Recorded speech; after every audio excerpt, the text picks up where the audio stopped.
Hi all, welcome back to my YouTube channel. So in today's video, let's see how to solve exercise 5.1, chapter number 5, arithmetic progression, class 10. Okay. So let's start with the first question. There are 4 subdivisions here. So in this video, let's see how to solve first 2 questions. Okay. So let's get started. So the first question is, in which of the following situations does the list of numbers involved make an arithmetic progression and why? So we have given us statement questions, basically word problem is 1. So first we'll have to form the list of numbers. Then we'll have to see if the list of numbers form under the category of AP. Okay. So for that, we should first know what's the definition of AP. So quickly you'll see what's the definition of AP and how to find what's the condition for a list of numbers to form under the to fall on the category of arithmetic progression.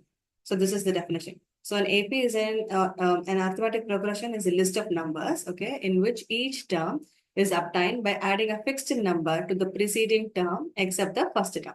So obviously, okay, see the first term will be the starting point, and after that there is a fixed number which is added to the preceding term to get the next term. This is the definition, right? So here the fixed number we will say it as a common difference. The fixed number, the word which we will going to say which we are going to represent is we'll call it as a common difference, and it is denoted by small d. Fine. So this is the common difference. Okay. So quickly we'll say again one more time.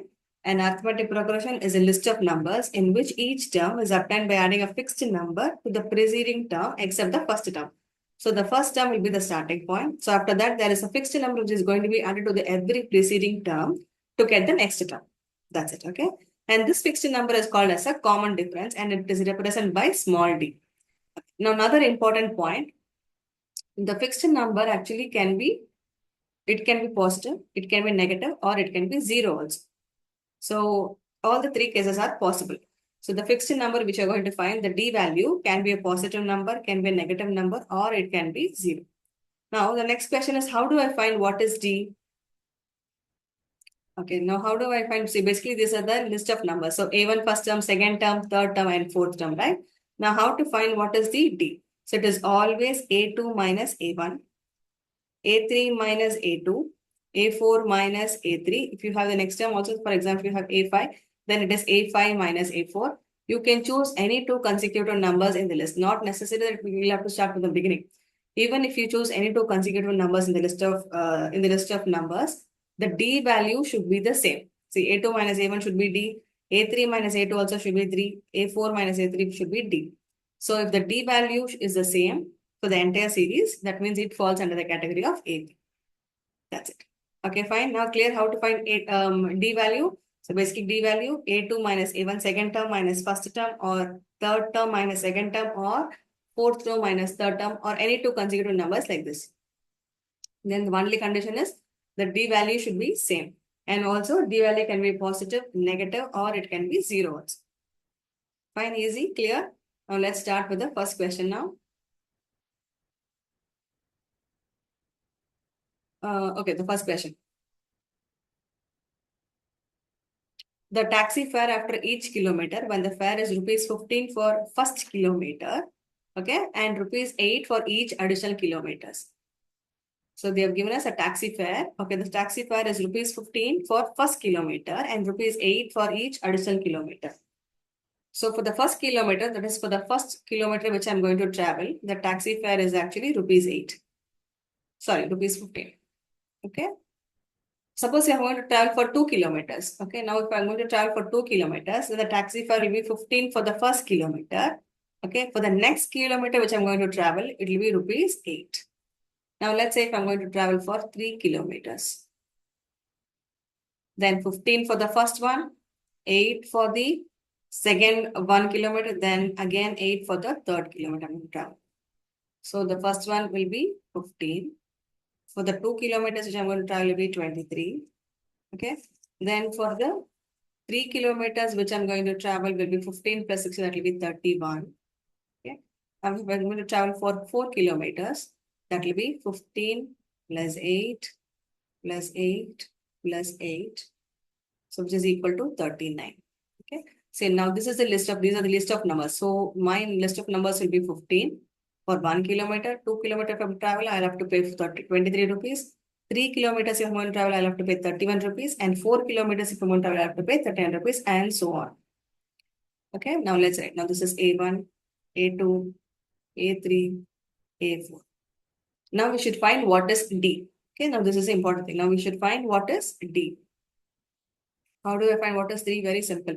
So A2 minus A1, A3 minus A2, A4 minus A3, and so on, any two numbers. So we will first find A2 minus A1. So A2 is 23. So 23 minus 15 is 8. Okay, next one, A3 minus A2, which is equal to A3 is 31. So 31 minus 23, again 8. Okay, the next one, A4 minus A3. So A4 is 39. 39 minus 31 is equal to 8. So if you notice, D value is actually same. So in all the three cases, D value is 888. So all this one. So the first question forms under the category of, so the list of numbers form under the category of AP. Okay, fine, clear. So we move on to the next question, easy. So first we'll have to do the list of numbers. Then we'll have to find what is a D. Okay. Then we'll have to see D value is same throughout the series. That means this one forms under the category of AP. Okay, now let's move on to the next question. Okay, now the second question is the amount of air present in a cylinder when a vacuum pump removes 1/4 of the remaining air in the cylinder at a time. Okay. So not much of information is actually given in this question. The question is the amount of air present in a cylinder when a vacuum pump removes 1/4 of the air remaining in the cylinder at a time. So only one information is given. Basically, they are going to remove 1/4 of the remaining air in the cylinder. Okay. And we'll have to form the list of numbers for the remaining air which is present. Now let's start. So since what is the present air, what is the present units of air which is not given in the question, we are going to assume it as X units. So let the air present in the cylinder be X units. Okay. For this question, I've just prepared one small tabular form. Just for a better understanding. Okay. So in the first column, it will be what is the amount of air present after the first time removal, then for the second time removal, then the third time removal, and so on. For the second column, we will find what is the removed air. And for the third column, we'll see what is the remaining air present after the removal. Clear? Okay. Now, after the amount of air present after the first time removal. So since there are X units, we're going to start with X units, right? So from that, 1/4 is actually being removed. So X times 1/4. So X into 1/4. So that will be X by 4. Now the remaining will be X because that's the current one. From that, I'm removing 1/4 of X. So X minus X by 4. So if you solve this one, this will be 3X by 4. Okay. Now, the amount of air present after the second time removal. So after the second time removal, so here it will be the remaining air actually is after the first time removal is 3X by 4. So of that, I'm going to remove 1/4 of this one. So 3X by 4 into 1 by 4, which is equal to 3X by 16. Okay. What will be the remaining? So the remaining is earlier it was 3X by 4. So of that, we have removed 3X by 16. So the balance will be 3X by 4 minus 3X by 16, which is equal to take LCM. So LCM will be 16. So into 4, that will be 12X minus 3X. Okay. Which is equal to 9X by 16. So after the second time removal, the balance air or the remaining air will be 9X by 16. Now let's see what's the amount of air present after the third time removal now. So now the amount of air is 9X by 16. Of that, I'm going to remove 1/4. So that will be 9X by 64. Now what's the amount of air present? So 9X by 16. 9X by 16 minus 9X by 64. Which is equal to, let's take an LCM. So the LCM will be 64 here.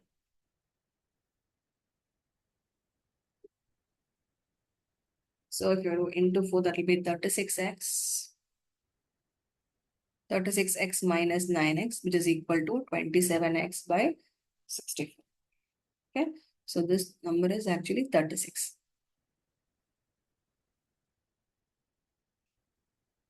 So 36X minus 9X is equal to 27 by 64. So basically we have found out the value for after first time removal, then the second and the third and so on. Now what we will say is first we'll list down the numbers now. Now we have got We have got the value of 3, right? So what will be A1 here? A1 will be the first. So X was the first, was the balance. So A1 will be X. Now A2 will be 3X by 4. Okay.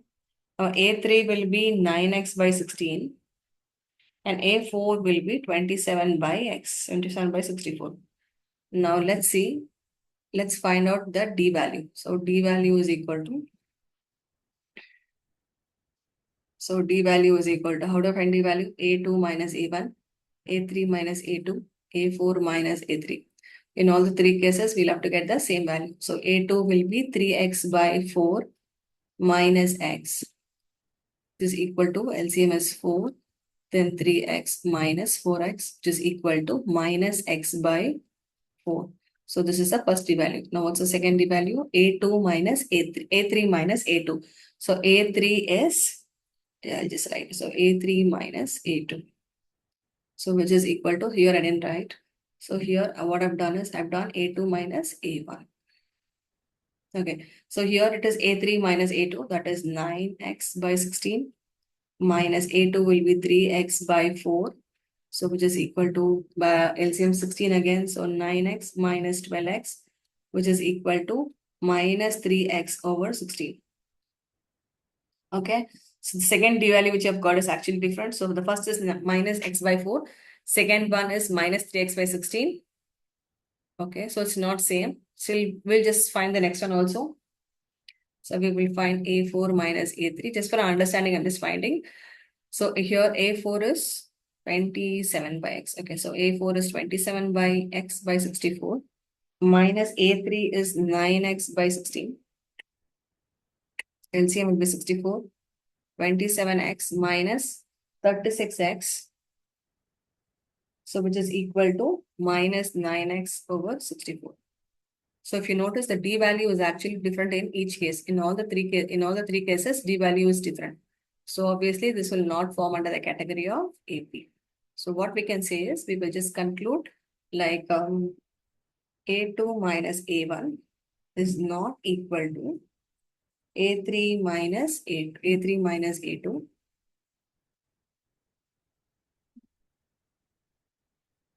Hence, this will not form under the category of AP. So for question number 2, the list will not form under the category of AP since the D value is not the common difference of the D value is not the same. Fine, clear? Easy to understand? Okay. So I hope the explanation is clear. So for question 3 and for question 4, we will do it in the next video. Until then, take care. Bye.